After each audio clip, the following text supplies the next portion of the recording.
los Andes les damos la más cordial bienvenida a la presentación del libro La terca audacia de la mosca del profesor Braulio Fernández Vix. Nos acompañan esta tarde Miguel Donoso Rodríguez, director del Instituto de Literatura de la Universidad de los Andes, Silvia Aguilera, directora de LOM Ediciones, Ismael Gavilán Muñoz, profesor del Instituto de Literatura y presentador del libro La terca audacia de la mosca, y Braulio Fernández Vix, autor del libro que presentamos hoy. Agradecemos la presencia de todos ustedes, quienes amablemente han aceptado la invitación del Instituto de Literatura de la Universidad. Para comenzar, les dará la bienvenida el director del Instituto de Literatura, profesor Miguel Donoso.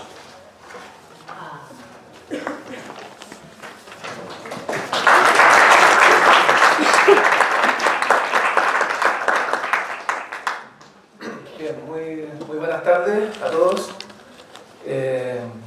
Quiero saludar a todas las autoridades presentes, al señor decano, José Les Pido, y a Silvia Aguilera, directora de la editorial LOM. Bueno, y a todos los presentes, muchas gracias por asistir a este evento. Para el Instituto de Literatura de la Universidad de los Andes es un orgullo poder presentar, aunque sea con algo de retraso, este nuevo volumen de cuentos de nuestro querido profesor, antiguo director y fundador del Instituto Braulio Fernández Vix. Libro que fue publicado por LOM en marzo del año 2022. Este volumen se suma a dos anteriores obras suyas del mismo género que llevan por título Corazón de Buey, publicada hace ya mucho tiempo, en 1993, y el ciego, no es un comentario que es beneficioso, no es negativo en ningún caso. Y posteriormente El ciego y los tuertos, publicado en 2015. Libro este último que también presentamos acá en la universidad. A estas dos obras cuentísticas hay que agregar su una novelita inglesa de 2018 y dos poemarios, Orfeo y Eurídice de 2016 y La canción de amor del hombre loco de 2019. Eso sin contar obviamente un montón de obras académicas, pero aquí estamos hablando de literatura creativa. Desde que llegué a la Universidad de los Andes, en un ya lejano 2011, varias veces he podido ser testigo de los estados creativos de Braulio. Y en más de una oportunidad me ha tocado ser revisor de algunos de sus manuscritos, así que no puedo sino sentirme un poco partícipe de cada obra que da a luz. Es bueno ver que en nuestro instituto y en la universidad hay espacio para la creación, que no solo se publican libros académicos, ni artículos indexados que puntúan en los rankings internacionales y dan puntaje en las postulaciones a proyectos de investigación formalizada. Se puede decir que Braulio, haciendo honor al título de su nuevo volumen de cuentos, es un escritor terco. Terco para perseguir a las musas hasta que las ideas y las vivencias logran plasmarse en el papel. Y terco también para defender su independencia en la investigación, sello que lo caracteriza. Al fin y al cabo, aquello a lo que nos dedicamos, la enseñanza y el estudio de la literatura, necesita nutrirse de la creación. Y Braulio está contribuyendo con la paciencia de una hormiga y también con la terca audacia de una mosca a nuestra historia literaria. Muchas gracias.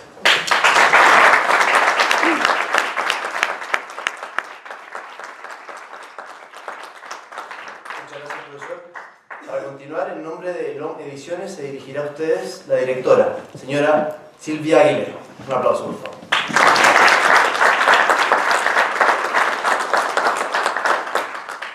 Muy buenas tardes a todas y a todos quienes nos acompañan esta tarde. Agradecida de esta presentación en el Instituto de Literatura de la Universidad de los Andes y bueno, agradecida y contenta también que podamos hacer el rito que le faltaba a esta publicación, ¿no? Rito necesario para todo libro, porque de alguna manera confluyen ahí las ganas de conocer que viene, ¿no? Los buenos augurios, ¿no? Para el tránsito que va a ser esta obra que ha dejado las manos de su autor y del editor o la editora y comienza a hacer su propio camino, ¿no? Y yo creo que para esto no hay tiempo, en verdad, no es que estemos retrasados. Es cierto que vivimos un tiempo vertiginoso y que siempre estamos carentes de tiempo. Sin embargo, creo que el tiempo de la cultura y el tiempo de la literatura en particular es otro, y debería ser otro, ¿no? Para podernos entregar y hacer lo que uno hace cuando lee nomás. Bueno, saludo a las autoridades de la universidad, a los estudiantes, familia que está presente. Como editorial, nos alegra mucho haber podido incorporar este texto a la colección de narrativa de NOM Ediciones, que se nutre de la producción de escritores locales, de escritores nacionales, pero también de plumas de algunos lugares de América Latina y de Europa, que va confluyendo en un caudal de miradas distintas, ¿no? Distintos tiempos también, porque tenemos una línea bastante traducciones en narrativa de NOM, y que nos hacen constatar que el mundo es muy ancho, ¿no? Y que tenemos mucho que descubrir en ese mundo. Los relatos que nos presenta aquí Braulio, yo creo que dan cuenta también de ese amplio y diverso mundo, en una escritura son textos bastante heterodoxos, o sea, no hay una línea ni una temática específica, sino que transita por ritmos distintos, tonos distintos, que dan la amplitud y estas distintas capas de la lectura de estos cuentos. Pero sin embargo, en todos ellos, lo que transita, y creo que lo que sucede con la literatura en general, es el tiempo que nos toca vivir, y son los personajes, la galería de personajes que se abren en cada libro que uno se aventura a abrir y a conocer. Una galería de personajes curiosos, extraños, misteriosos, malvados, nobles. Y allí está concentrada toda la humanidad, ¿no? La que siempre nos está dando sorpresa, pero con la que siempre es necesario reencontrarnos. Y digo toda la humanidad porque no cabe duda que el mundo clama, ¿no? Quizá de manera desesperada, por mayor humanidad. Y pienso que la literatura tiene mucho que decir al respecto, ¿no?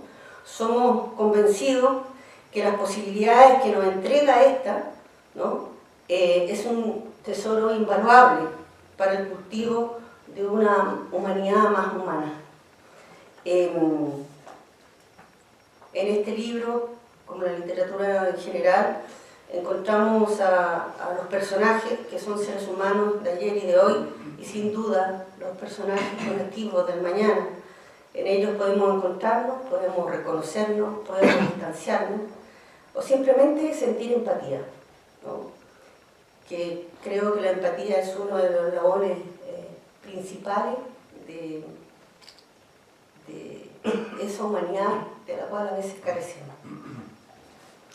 Y la idea de poner a circulación estos textos, efectivamente, es para abrir ventanas, puertas, extender puentes, ¿no? Para experimentar esa alegría, ¿no? Esa alegría de que es posible encontrarse con seres extraordinarios y seres que conocemos en tiempos también extraordinarios que han existido o no, y nos hace de alguna manera ponernos en situación, porque no cabe duda que el mundo seguirá siendo ancho, ¿no? Pero de nosotros va a depender si nos es ajeno. Y creo que lo que nos presenta y nos comparte hoy día Braulio precisamente contribuye a eso, a detener el tiempo y cultivar esa parte de la humanidad que nunca está de más. Yo le agradezco a Braulio por la confianza en LOM para la publicación de este libro.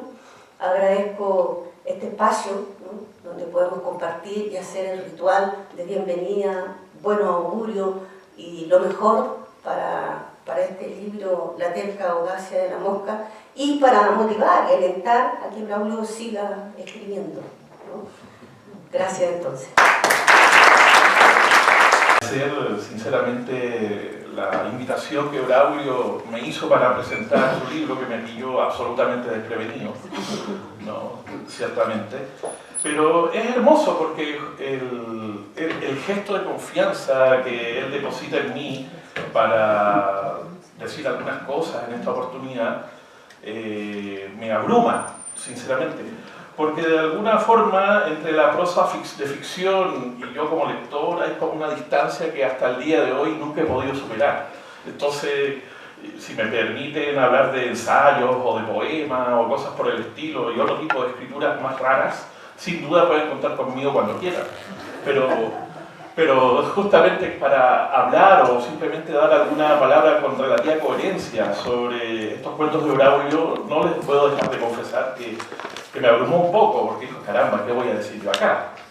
Pero al ir leyendo el libro me di cuenta de que son unos cuentos que tienen una serie de peculiaridades que obviamente no voy a dirimir acá, esto no es una cátedra ni una clase de crítica literaria, afortunadamente. Entonces, más que referirme de manera crítica, por decirlo así, a los cuentos de Braulio, yo quiero ahora en esta oportunidad compartir, básicamente, con ustedes algunas impresiones que me causó la lectura de los cuentos, algo breve, no se preocupen, no creo que supere más de los 10 minutos, y yo creo que lo de fondo es, esto nos pusimos de acuerdo, unos temas, algunas preguntas, algunas cosas en donde sería mucho más interesante que escuchar mi voz, que Braulio se explayase y dijese todo lo que él quisiera decir o se atreviese a decir.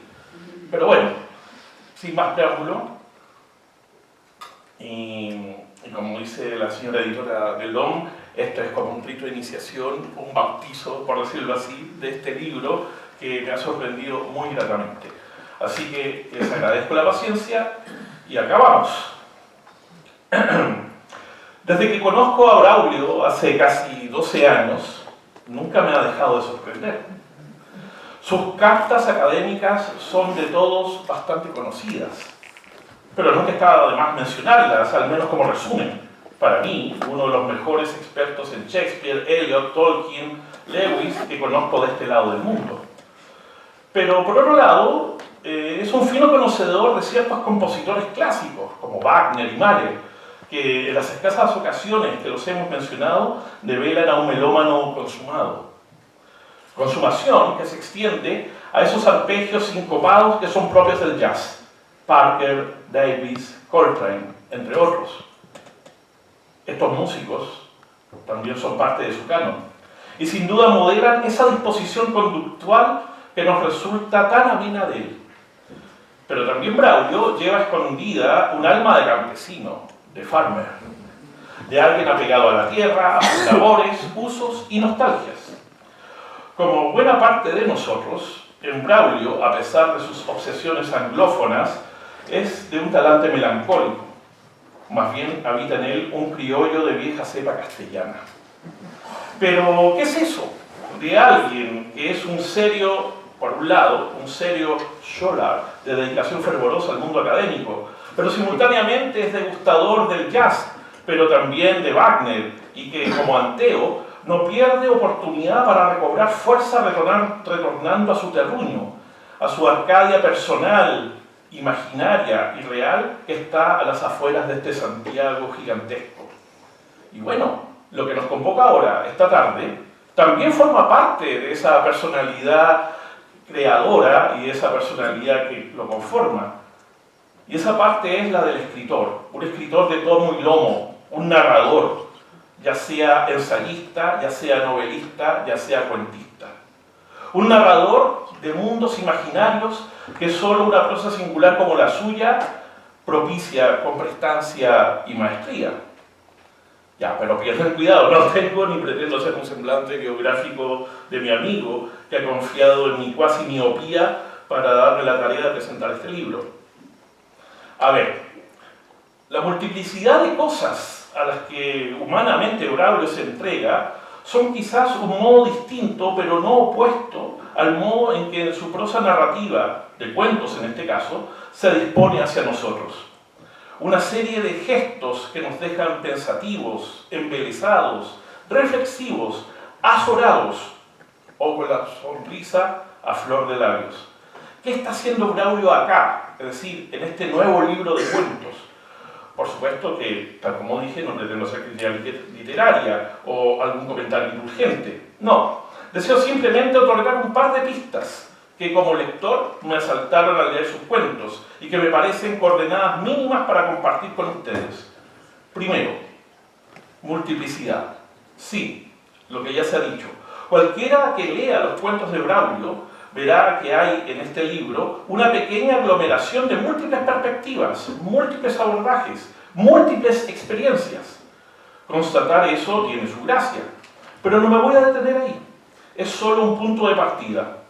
Ahora bien, esa multiplicidad existe porque creo que Braulio nos propone un juego en su libro. Braulio quiere jugar. En el fondo, Braulio es muy juguetón. Es cierto que en la vida cotidiana, y todos los que trabajamos en el instituto lo sabemos en la vida cotidiana que sus bromas, algunas a sotavoce, nos dejan como una especie de tomadura de pelo. Pero su sonrisa cristalina lo desarma a uno, como invitándonos a ser cómplices de su juego. Eso está, creo yo, en la epidermis de nuestro amigo. Y es bueno constatar cómo aquello se traslada a su escritura. Temperamento y obra, personalidad y creación. Una singular simbiosis que a cualquiera de nosotros como lectores nos llama la atención. ¿Pero qué escribe Braulio? A ver, ¿cómo escribe más bien? No tanto sobre qué escribe. En la prosa de Braulio, el cómo es tanto o más importante que el qué. Pues en él hay un afán formal de explorar, recorrer, ampliar y singularizar el registro de la prosa. No tanto a un nivel de sintaxis o a un nivel de ordenamiento temático, no. Hay un afán de reordenar ciertas coordenadas temporales, ciertos ámbitos de libre imaginación, una especial consideración por las disposiciones del narrar, donde la verosimilitud no es dogma, y donde bajo cada palabra puede adivinarse un gesto, una sonrisa o una seria intensidad. Aventuraré una hipótesis bastante sencilla, pero sin duda tal vez muy compleja, como toda buena hipótesis que se precie. En este libro, Braulio juega con formas, personajes y modos de escritura. Pero de un modo tal que en ello lo que se vislumbra no es tanto un espacio amplio de intercambio lúdico para sus narraciones intercaladas. No, este libro juega a ser un laboratorio. Mezcla, reinventa, parodia, eleva, sonríe y nos deja pensativos. Hay en cada cuento, independientemente de su extensión, una modulación peculiar del modo de asumir la escritura. Cercana en algunos casos, risible en otros, seria e intensa en los demás. Por eso, creo que este laboratorio no es necesariamente un lugar lúgubre para experimentos. No, para nada. Es puro jazz. Ritmos sincopados que nos llevan de la nariz hacia donde ese cuento nos desea situar. Ya un mundo semi-salvaje de niños que no son muy niños, ya una expedición por el medio oeste norteamericano buscando búfalos, ya una suculenta historia policial que nos deja con más dudas que certezas, o ya la fábula de un caballo humanizado que enrostra nuestra ingratitud humana. Leer a Braulio entonces es como dejarse llevar. Y eso en prosa es un logro bastante notable. Si lees y lo que ahí se te narra no te rapta, no hay vuelta ni justificación que valga. Yo, como ya les dije, que tengo mis reservas de prudencia con la prosa ficcional, pues veo que ese detalle en Braulio no es una ordalía que hay que superar. No, en absoluto. Hay pura avidez, pura suculencia, pero también liviandad y también mucha invitación para sacarnos una sonrisa. Y eso solo pocos narradores lo logran. Eso, creo yo, es signo de inteligencia narrativa. Braulio en sus cuentos no nos otorga una admonición moral, ni nos desea pedir que seamos mejores personas, ni menos que seamos más responsables, ni más conscientes de aquello o de esto otro. No, nos invita a divagar, a sonreír y por eso a pensar.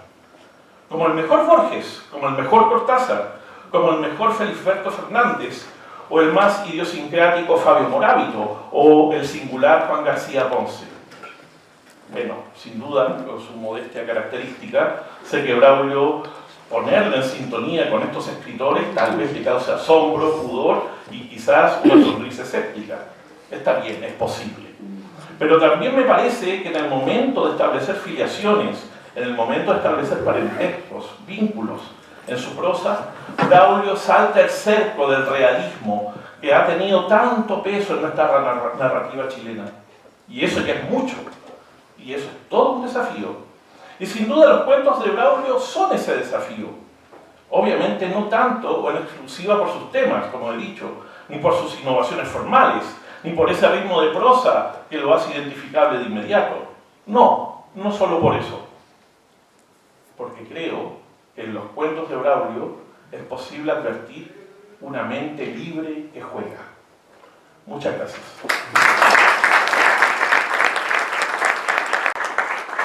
Ahora el autor del libro, Braulio Fernández Vix, nos comentará sobre su obra. Él también es escritor y profesor titular del Instituto de Literatura de la Universidad y miembro de la Academia Chilena de la Lengua. Entre otros trabajos y artículos, ha publicado una quincena de libros académicos, entre los cuales se incluyen traducciones de obras de William Shakespeare, obra poética de Cristina Rossetti, Oscar Wilde y T.S. Eliot. Profesor, muchas gracias. Soy otra persona hoy, ¿no? Pero en fin, son hijos que uno sigue queriendo, así que ahora estoy a disposición de tu pistola, digamos. No, qué exagerado, qué pistola. No, básicamente habíamos tenido en la previa una muy brevísima conversación con Braulio, porque la idea era intentar, no tanto que yo hable más de lo debido, porque no me da acuerdo y yo no paro, y no sé, es verdad, mis alumnos lo saben, y acá el protagonista eres tú con tu libro. Entonces, para tratar de aplacar mi neurosis, traté de focalizar este asunto en tres, como, no sé, temas, preguntas, que no son fijas tampoco, no tienes la libertad de explayarte y lo más entretenido irse por las ramas. Lo primero, ya, si nos puedes contar, ya, son cosas medio formales, si no quieres irte por otro lado, ándate por otro lado. A mí cuando leí el libro dije lo que pienso sobre él, pero también me guardé este asunto. Yo noto aquí en tus cuentos una peculiaridad. La peculiaridad que la única palabra que se me ocurre para nominar es una peculiaridad lúdica, ¿ya? Este ludismo, esta idea de jugar, esta idea de intercalar, esta idea de parodiar, etcétera, etcétera. Ya, eso como algo dado. Y tú como buen lector que eres, porque tú eres un lector muy agudo, y eso me lo has demostrado en multitud de oportunidades, ya no tanto como el profesor que lee, sino como el escritor que lee, tanto a sí mismo como lo que le rodea. ¿Cómo te crees tú que te sitúas con una escritura como esta frente a tanta cosa narrativa contemporánea? ¿O no es un problema para ti? Sí. A ver, primero insistir, y está el libro tiene una dedicatoria al final, ¿no? Curioso, que se llama justamente Todos debemos aprender del jazz, ¿no? Y que está dedicada a mi gran amigo Luis Cortés, profesor de la Universidad de Oklahoma, el gordo Luis, ¿no? Que de hecho hay una foto de él en una jam session en Norman, Oklahoma, un domingo, tocando el piano, ¿no? Y yo quería escribir ese libro, como dije, quería gozar, ¿no? Ahora, eso no significa que todos los cuentos sean alegres, ¿no? Hay cuentos, sobre todo el último, es muy terrible, ¿no? Es una violación de una chica muy joven en una plantación en Alabama, en el sur de Estados Unidos, antes de la guerra civil, antes de la guerra de secesión, digamos. No hay cosas, digamos, bonitas necesariamente en el libro, sino el gozo de la escritura. Yo, a tu pregunta, contestaría quizás, la respuesta puede parecer paradojal, quiero decir. Creo que, o sea, obviamente la literatura tiene una historia, que al menos nosotros comienza en Homero, que es lo más antiguo que conservamos, y creo que todo escritor serio, o sea, que se toma en serio lo que hace, no necesariamente que sea bueno, escribe con toda esa tradición a su espalda, ¿no? Es lo que dice Eliot en el ensayo Un Tradition and the Individual Talent, ¿no? Uno escribe con esa tradición a sus espaldas, ¿no? Para bien o para mal, ¿no? A veces más mal que para bien, ¿no? Pero por otra parte siento que mi escritura, la literatura, es atemporal, o sea, no está fijada en un tiempo, en un espacio, y a mí nunca me ha gustado fijarme en un tiempo, en un espacio. En otro libro escribí una frase en un cuento que decía: me encantaría que leyeran mis cuentos como si fueran traducciones. O sea, eso de ser escritor chileno, ¿no? Que respeto, bueno, soy chileno, ¿no? Pero ¿cómo explicar la categoría escritor chileno, poeta chileno, ¿no? Si la entiendo como una suerte de constreñimiento, de una suerte de neocriollismo, de estar obligado a contar ciertas cosas necesariamente vinculadas con la historia de Chile, no, yo me siento mucho más libre con eso. Obviamente que respeto profundamente a quien quiera escribir de esas cosas, digamos, ¿no? Y tengo admiro profundamente a grandes narradores, a Adolfo Kup, a Carlos Droguet, Manuel Rojas, en fin, José Donoso, por cierto. Pero yo creo en la atemporalidad y en la, no sé si es un neologismo, la ageografialidad, ¿no? O sea, no me gusta situarme, ¿no? Aunque hay aquí un par de cuentos que están situados en Chile, ¿no? Más de tres creo. Y en el que estoy, bueno, el que quedó pendiente también hay un par también situado en Chile. O sea, yo no tengo problemas con la chilenidad, digamos, pero no me gusta sentirme... Ponerte ese corsé. Claro, cuando Pedro Gandolfo hizo la presentación del Ciego los Tuertos, dijo algo así, dijo que una de las cosas que él destacaba era que yo como que estaba lejos de ese criollismo, ya como un poco cansador, ¿no? Pero no lo hago yo por una suerte de extravagancia o culturanismo, o sentirme como que soy distinto y que toco temas raros y juego con la intertextualidad, entonces traigo aquí no sé qué y cito Homero y como que No, la verdad es que mis cuentos me salen muy de las cosas mías, digamos, de las cosas que me inquietan, de las cosas que me ponen triste, que me alegran y eso. Así es sencillo. Y está muy bien. No, está muy bien. Como las historias que contamos están hechas de las historias que leemos y de las historias que nos tocan. Y en ese sentido yo puedo interpretarte o entenderte de que las historias que te tocan son universales, por decirlo en esos términos. No deja de ser interesante. Por eso yo al final, tal vez en un tono tal vez un poco solemne, mencionaba esta idea de esa libertad para jugar. No le estoy empleando la palabra jugar con una gran seriedad, por supuesto. No lo estoy tratando de decir en un sentido peyorativo. Sabemos perfectamente que una de las cosas más serias y concienzudas es el juego. Pero en ese sentido también, amigo Braulio, quería tocar un segundo tema que está relacionado con el anterior y que más o menos ya has vislumbrado, nos has hecho vislumbrar algunas cosas. Y que tiene relación con lo siguiente: ¿cuán importante es para ti, digámoslo así, ya como dentro del laboratorio mismo de la escritura, ¿ya? ¿Cuán importante es para ti establecer una relación entre lo que llamaríamos, entre comillas, cierta innovación formal, ya, en la narración misma, y esa libertad creadora, ya, planteándolo en qué sentido? Planteándolo de que justamente yo lo vislumbro, yo lo intuyo, esto nunca lo hablamos, pero yo vislumbro, intuyo que no hay un programa, ya, ahora yo voy a escribir de esta manera para experimentar de tal y tal manera. Me da la sensación que las, por decirlo así, innovaciones formales o el repertorio de formalidad narrativa que tú empleas en los diversos cuentos que nacen más por necesidad expresiva del cuento en sí mismo que por una eventual idea a priori de que hay que escribir de tal manera. No sé si me equivoco o... No, yo creo que efectivamente sí, o sea, yo de verdad, frente a la... ¿cómo surge un cuento mío? Puede ser una palabra, una frase, una imagen, pero ni idea qué va a hacer después. O sea, yo voy escribiendo sobre la marcha. Raramente he tenido pensado un cuento del principio al final, muy raramente, por no decir nunca, ¿no? Me largo nomás, ¿no?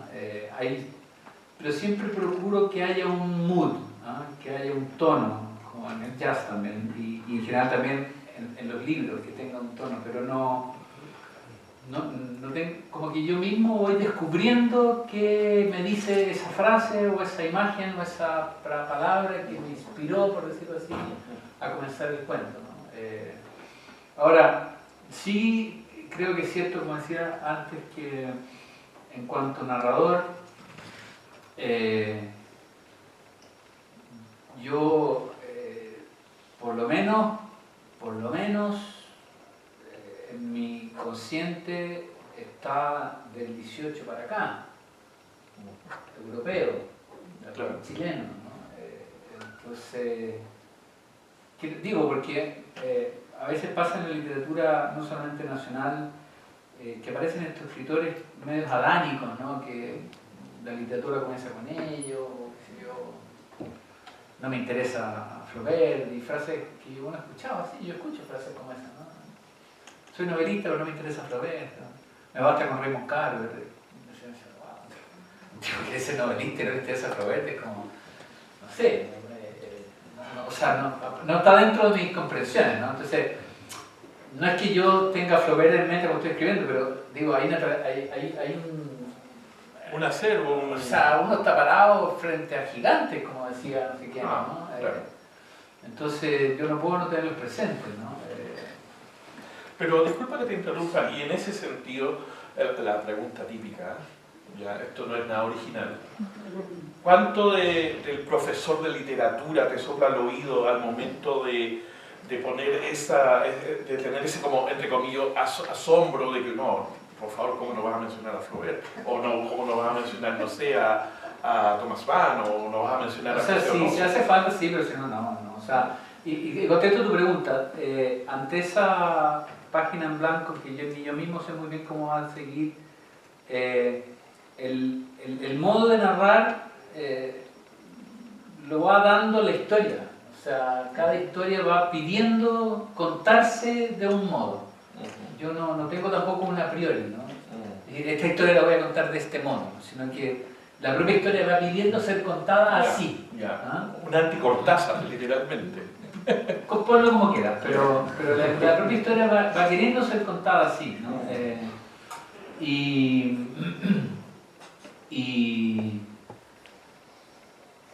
Y eso, o sea, por ejemplo, el último cuento, Flores Negras, que es un cuento largo, muy triste, desgarrador en realidad, para mí por lo menos, un tema que a mí me ha desgarrado desde niño, ¿no? Lo que fue la esclavitud en Estados Unidos antes de la guerra civil, ¿no? Cuando yo leí La cabaña del tío Tom fue un antes y un después de mi vida. Después de mayor me di cuenta que La cabaña del tío Tom era leche condensada con azúcar comparado con lo que había sido la realidad, ¿no? De esos años, ¿no? Sobre todo la primera mitad del 19. ¿no? Y de hecho me dediqué a estudiar. Algunos de mis alumnos saben que yo estudio el tema, que tengo mis libros, mi corpus, no he publicado nada, no voy a publicar nunca nada, pero es una de las pasiones y sé bastante de eso. Y ahí ese cuento a mí me salió de lo más profundo de mi corazón.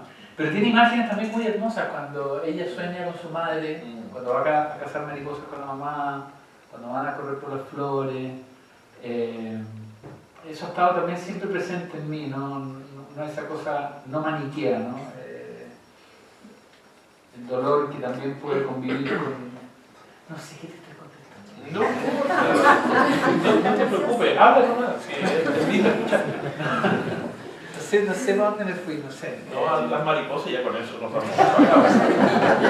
Mira. De hecho, he querido transformar Flores Negras en una novela, pero... ¿Da para eso? Podría dar. Sí, podría dar. Pero tiene esa cosa onírica tan linda que... Y quizás los temas son, bueno, como te decía, cada cuento exige ser contado de su propia manera. Yo no tengo una cosa... No, está bien. Me parece increíble.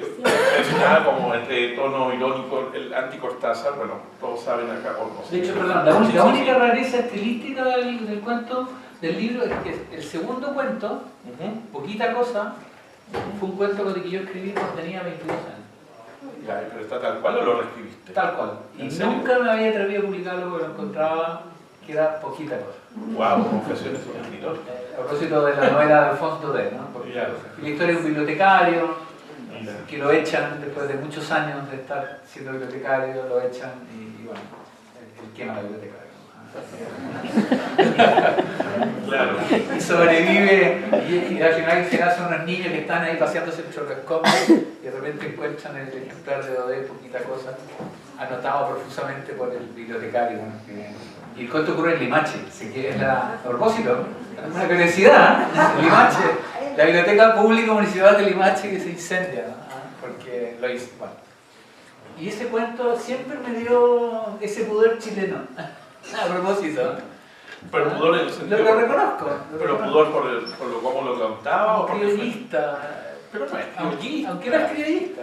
No, para nada. Pero lo encontré de repente y dije, no, es un buen cuento. Es que, 25 años después, digamos. Y lo puse. Y excelente. Aunque también debo decir que tanto Descontextos como LOM me han sacado sistemáticamente un cuento que no logro todavía publicar, pero debe ser malo, por eso me lo han sacado las dos editoriales. Se llama La invención de la filología. Ah, caramba.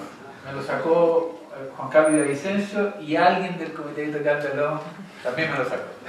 Pero lo habían sacado, mal cuento. Bueno, pero con lo que ya tenemos no deja de ser. ¿Ya? Mira, para ir finalizando, o al menos de parte mía, un tercer tema o pregunta, como quieras tomarlo, ¿no? ¿Ya? Mira, en tus cuentos yo veo que hay niños salvajes, animales que hablan, seres humanos cálidos, seres humanos fríos y distantes, pero también mucho jazz. ¿Ya? No tanto solamente porque el cuento que hace referencia explícita al jazz, sino ya además como una especie de metáfora, como una especie de ritmo que aclimata todas estas aparentes paradojas que nos surgen a ratos como fantasía, a ratos como parodia, a ratos como una tensión cuasi trágica en lo que se va narrando. Dicho eso, ya lo contestaste en parte, pero me gustaría que te explayaras, ¿ya? ¿Acaso el jazz y su aura es para ti como ¿cómo decirlo? Como la amalgama que va uniendo imaginariamente estos en apariencia cuentos tan disímiles? No, o sea, no en un sentido distinto al que ya dije, o sea, después de haber escrito esos libros que me costaron mucho internamente, y de hecho creo del año 2018 que no he vuelto a poder escribir nada de ficción, a mí me cautivó profundamente ver el gozo de los músicos de jazz en ese festival de Jazz Studio del 2016 en verano. Por la experiencia que venía, entonces dije, yo quiero escribir así, como la Melissa toca el saxofón, ¿no? O sea, estaba gozando. Y daba lo mismo lo que pasara. Entonces, aunque fuera el tema fuera triste, fuera alegre, fuera más raro, menos raro, ¿no? Entonces, si hay algo de jazz, es ese gozo. Ahora bien, si tu pregunta la entiendo en un sentido más profundo, bueno, sabemos de dónde viene el jazz.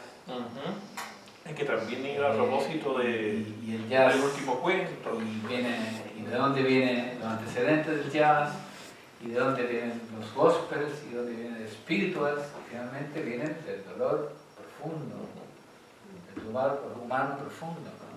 El jazz nace del dolor, y que hay muchos cuentos que hay mucho dolor, ¿no? Hay mucho jazz en ese sentido. Que hay dolor. Si uno se remonta al origen del jazz, como dije, ¿no? A los spirits of gospel, a los cantos, a las plantaciones, es dolor, el más grande dolor, ¿no? Y en ese sentido sí, pero como te digo yo, más bien fue el tono, ¿no? El tono de escribirlo y hay cuentos que me divertí mucho, ¿no? Por ejemplo, la Zelda, ¿no? Esta familia inglesa cuya tía Susan, que no está presente, la inspiradora, ¿no? Algunos sospecharán quién es, que el caballo toma el té en la mesa, ¿no? Con ellos, y ella le canta leerle a Dickens, ¿no?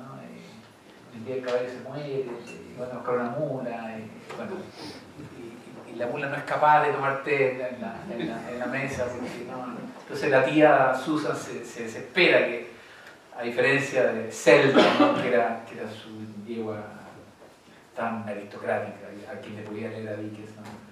Y entonces no puede, hace todo los esfuerzos que puede con su cochero para que le enseñe a esta pobre mula, ¿no?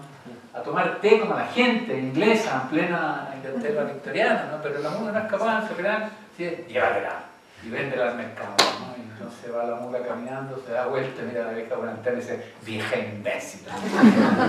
La mula. Entonces, ahora, claro, no todos los cuentos son chistes, ¿no? Así, ¿no? Pero está ese misterioso, el Egoé. Sí. Estos niños que saltan por el río y aparecen, es como una cosa media pagana. Media así como Señor de las Moscas, casi. Sí, pero mezclado con el paganismo griego más antiguo y cosas. Yo me lo pasé muy bien. ¿No? Bueno. Y espero que lo pasen bien ustedes leyéndolo. Bueno, yo por mi parte, al menos... Quiero también decir una cosa última. Sí, sí. Creo que el libro, además, quedó precioso. Love trabaja muy bien. O sea, el libro está lindísimo. Tengo cierta responsabilidad en la tapa porque era muy difícil. ¿Qué le pone a un libro que se llama La terca audacia de la mosca? Entonces dije arte abstracto y busqué Kandinsky, que ya me había funcionado con un libro que necesito más escrito. Y por eso le propuse a Pablo y a la Silvia este cuadro de Kandinsky y anduvo perfecto. Pero la edición es maravillosa. O sea, realmente gracias, porque es un libro precioso también como objeto. Así que, he hecho pura estupidez. No, ahí está, por habernos acompañado. A la salida hay un café, si mal no tengo entendido, y así que les agradecemos a todos en el nombre del Instituto de Literatura de la Facultad de Filosofía y Humanidades. Agradecemos la presencia de todos y el libro está también a la venta afuera de Editorial NOM. Muchísimas gracias y bueno, pueden seguir con tranquilidad.